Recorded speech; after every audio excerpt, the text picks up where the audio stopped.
Welcome to How Preschool Teachers Do It. This is Alison Kentos. I am an early childhood educator. And this is Cindy Tarabush. I am an early childhood consultant. This podcast is for parents and early childhood professionals. Let our experience and research-based knowledge become your guide. Good Monday, preschool peeps. This is the second episode we're starting off laughing. People are going to wonder what happens with us. What happens right before you get on there? A lot happens before we get on. Yeah. You know, I remember when I was a kid and sometimes there would be like a TV show and the actors couldn't keep it together and they would just start laughing. We're kind of like that now. Yeah. It's becoming impossible to keep it together anymore during this whole world situation. Our best. Oh, my goodness. Helps. Trying our best. What a great segue, yeah. Allison. I know, right? To this, getting good. That was very good. This episode called Making the Best of It, sponsored by Pandemic 2020. Here we are. Yeah. Again.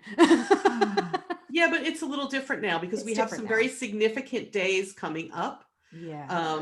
We have, in our country, we have Thanksgiving coming. The December holidays are coming for so many different people and cultures. Yeah. All of this is going to look different this year. We are hearing this week about schools rapidly closing again. That had reopened in some form, whether it was hybrid, remote, something. Schools are starting to close again. We don't know how far that will go or how deep into the early education world closures will go. So here we are I think once again, it's a really unusual time because these holidays are coming. Well, yeah. And I feel like, I don't know how the holidays are going to be this year. It's going to be so different. The things that I think we normally are used to doing on these holidays, we're not going to be able to anymore, and I feel like that's very, very different than previous years. Usually when you're in the school year and you get to this point, it gets kind of exciting because you're like, yay, everything. And there's so much to look forward to. And this is so great. And we're going to do this. And we're going to do this. And I'm going to get my little mental health break of seeing my family. And then, but no. But not so much. Not so much. All the recommendations that are coming out, the big headlines now in the news and in the newspaper are, have a Thanksgiving, but not with your family. Yes. If they don't live with you, if they're not in your household. Yeah. So that makes Thanksgiving just so different. The December holidays will be the same. Everyone listening to this podcast, I'm pretty sure we'll all be moaning this, but here it is. And there are young children who we're going to have to try and help walk through this time, whether it is not seeing friends and family for holidays, or perhaps the setting they're in has to close or, reclose again, or they have to quarantine for a couple of weeks, or whatever's going on now. Change is afoot. And I can really only speak for myself, but I know that I am not happy about how we're going to have to change our holiday observations in my family. Yeah. I'm not happy that I won't be with both my children for these days that are significant to us, and, so be it. But I think we have to be very careful if we have young children around us, how we handle our own disappointment, our own worries for our children, our own mourning what they're missing. Very young children don't even really know what they're missing. They don't know. Yeah. So in a way, it's like kind of go with that in a way. Like they don't know what they're missing. So you can almost change it and turn it into something different. And it might turn into like a new little tradition that you have in your family, because they don't know what they're missing, but we adults who have done the same thing for Thanksgiving and December holidays for some of us decades, that's really difficult to deal with, sometimes. So like not being able to see your two sons on the holidays is really hard. I don't know if my family is having a Thanksgiving. So I'm going to be here like it's a normal day with just my dog. Oh, That's Allison, hard. Allison, we're gonna do a family Zoom. You should Zoom in with my Zoom family. in. I'm going to zoom in. Zoom in. Yeah, We have a special guest. I mean, that's what, that's really what we're doing this year, I think, Yeah. mostly is family Zoom. Yeah. And while that is, I'm really glad to have the technology, I would prefer to have It's my not- son sitting at my dining room Right, table it's not exactly on the these holidays. It's same. not the same. And because Yeah. we feel so much about this, I think we have to be very careful.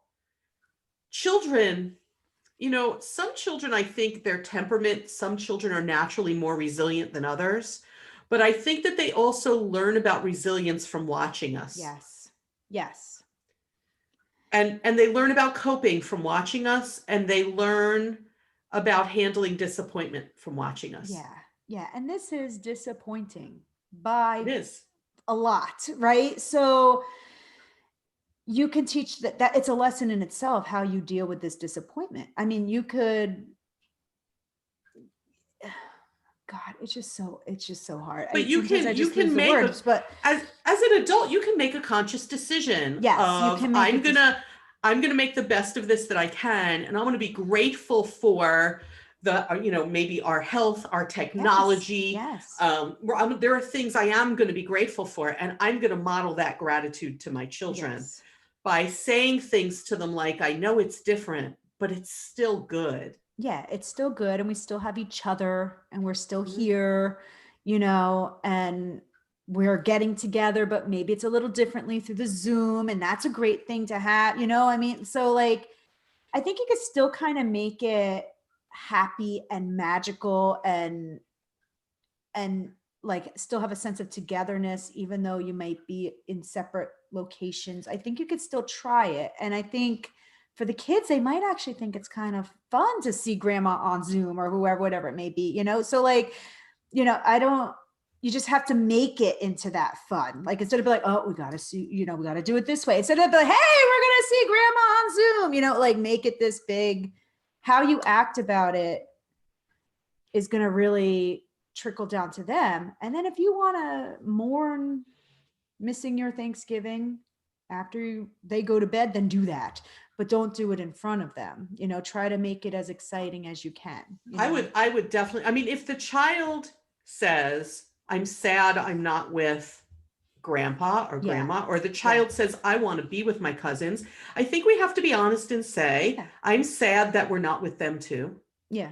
Yeah. Right? I'm sad about it too, but we're going to make it okay. Children will learn about making things more positive and bouncing back from what you do right now, folks. This is your moment. I really believe this is your moment. And so you're going to model for them the fact that we're going to make the best out of whatever our situation is. And because you will have modeled that, that will be a lesson that they internalize for their whole lives. Yeah. If we don't take advantage of this opportunity to model, look at us doing the best we can with kind of a lousy situation, then they're not going to learn that for when they get older. Right.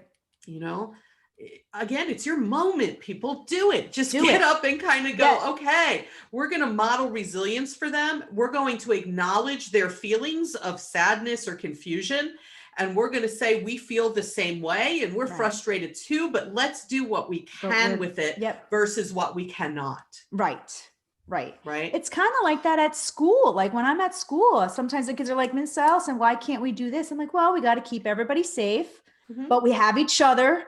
It's not ideal, but we're going to rock it. I say that to them all the time. Like we're going to do our best and we're going to be happy and we have each other.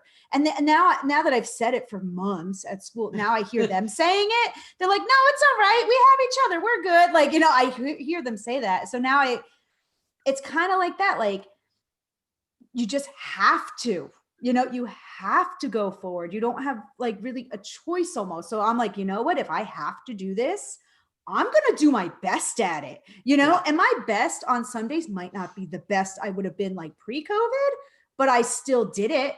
And I still did it for those kids and I still survived and I'm okay. So you kind of just have to keep like walking forward, you just got to keep going. And if you can't walk forward, then you crawl forward, you just go, and I feel like that teaches the kids a lot that like when things get hard, you can't just stop.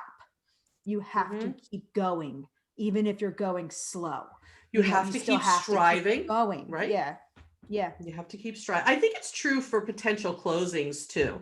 Yeah. I think if a school or a preschool or a childcare ends up closing, and that's going to be a lot for adults to deal with, I think we still have to look at these children and say, okay, we're going to make the best of it. Let's figure this out. Yeah.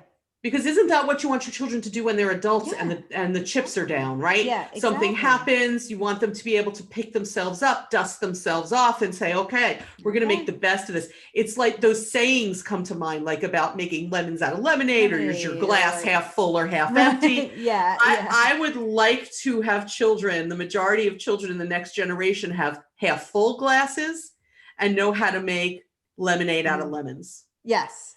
Yes. And maybe the whole society would be better off. Maybe people then would be sitting around saying this pandemic is kind of lousy, but if we all would follow certain rules, we can make it better. You know, or I don't know. I mean, maybe we could teach this generation how to turn a really disappointing, sad, and negative thing into something a little more positive. And I always admire people who do that. Yeah. Yeah. Yeah. I think there's like a lot of lessons from this pandemic that we are teaching children, maybe without even realizing we're teaching it to them, you know, and I think we won't really know the effects of it for like a while, you know, but when you fast forward 10, 15, 20 years, what are these little children that all learn these lessons of resiliency and turning negatives into positives and like banding together for the greater good might turn them into something totally different than what we not having that did, you know? I mean, you never know. Yeah. We don't know yet. We won't know for a while, but I mean, imagine all of that, you know, like these little children are going to grow up into citizens that are adult citizens one day. And what are they going to do with all this knowledge? You know, I hope that they can, you know, kind of say, you know, the ones who are really little aren't even going to remember this pandemic, but but you know, I hope that they're able to tell their family stories about making things more positive and about resilience. And I know how hard that can be. Yeah. But we got to dig deep. We got to because this is our time to model it. There has, I don't think in my lifetime there's ever been a better time to model resilience and turning negatives into positives. Yeah. I don't think I've ever experienced it like this. No. I mean, in the past when I've done that, I'm like, okay, yeah, I did that. But like now it's like, whoa, no, this is deeper than anything we've gone through. You know what I mean? So like, and everybody's going through it all at once. Whereas I think in the past, it's like, yeah, I went through something and I was resilient, but maybe other people had. Now it's like, we're all in it. Okay. We're all doing it, you know, and what are you going to make out of it? And that's the difference, I think, between the other big event during my lifetime that I always think of, which is 9/11. Yeah. While everyone in the country was impacted by the notion that we could be attacked here. Yeah. It was a certain number of families who were personally affected. Right. Right. Now we're all personally affected. Yes. And the mood of the country is going to impact the children's walking through this world. Yeah. It just is. It just is. Yeah. And the mood around these disappointments. So I hope that having listened to this episode, you're thinking about, okay, I'm going to take a deep breath and make the best out of this to model for my children how a human being does that. Yeah. Yeah. You know, and that's true for school too. You know, teachers who are struggling and right now, as we record this, I know a number of teachers have expressed to me how much they struggle with the unknown of when the switch will flip and they may be closed. So there's a lot of anxiety around that, right? Around there's going to be a sudden shift again. They still are traumatized by the last time this happened. There's a lot of that. And I think that teachers also need to just sort of take a deep breath and go, okay, we're going to make the best out of this. We're going to We're going to model the best. And I do truly believe that teachers know that. The ones I speak to know that. And they talk about it with me, and they talk about how they're going to be or how they're going to have to be. It doesn't make it any easier to do, though. Oh yeah, it doesn't make it easy. I mean, I've had that stress this week, that anxiety of like, I wish they would just give me a date so I would know, and then I would know where we are in the curriculum and what I can send home. And right now I'm like, let me just start making packets and throw it together. Like, I don't know. But when that call gets made, I'm just going to switch into that mode and be like, okay, we got to keep going, because I have to. You have to. And I it can have happen to for anywhere. those 19 children that I have in my class, And so like, and I'm going to make it fun. I'm going to make the best out of it. And that's just the way it is, because I have 19 little cubes, that are going to have their faces in it every morning, like you have to make the best out of it. And I think that's true for Thanksgiving and the December holidays and New Year's, which is, New Year's and New Year's Eve, which, again, my family had certain things that we did, we're not going to be able to do, it just is what it is. So, maybe we'll be on Zoom, who knows? It just is what it is. Yeah. So, and sometimes I think I'm like, okay, it's one day, it's 1 year. If I can get through the 1 day or the 3 days of my holidays, whatever, in this 1 year, then I can get through anything. You know what I mean? That kind of thing. Like, I'm like, okay, we can survive as a family with this 1 day not having, sometimes I think like that, because I'm like, and then. Wait, I want to be that person in the play who speaks for the audience. When you go to a play, there's always one character who speaks for the audience. Yeah. Be that person. Interestingly, I was listening to, as an aside, but it relates. Yeah. I was listening to an interview with Kaylee Cuoco from Big Bang Theory. I know her, and she said one of the things that she enjoyed about the evolution of her character was that after a couple seasons, she was the one who spoke for the audience. So I'm going to speak for the audience. Okay, you go ahead. I'm going to speak for the audience for a second. Wait, you were talking about your 19 kids. Look, I don't even remember now. Your 19 kids in tiny little Zoom boxes. They're tiny little Zoom cubes. Yeah. But then I was also saying how I'm trying, like it's one. Okay. Now I'm speaking for the audience. Yeah, that jarred I know. It. Ready? This is what happens when you have so much on your mind.